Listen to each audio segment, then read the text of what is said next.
என்னை விட எத்தனை பேர் தகுதியாக இருந்தும் என்ன மட்டும் கிருபை என்று உயர்த்தி வைத்ததே. உங்க கிருபை என்னை வாழ வைத்ததே. உங்க கிருபை என்னை தூக்கி சுமக்குதே. உங்க கிருபை என்னை வாழ வைத்ததே.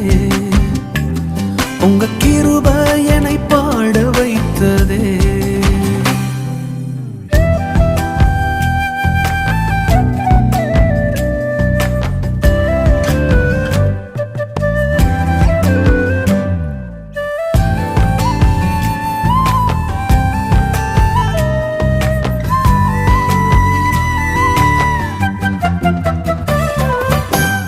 பயனற்ற நிலத்தை போல மறக்கப்பட்டவன் நான், அறுவடை காணாமல் தனிந்து போன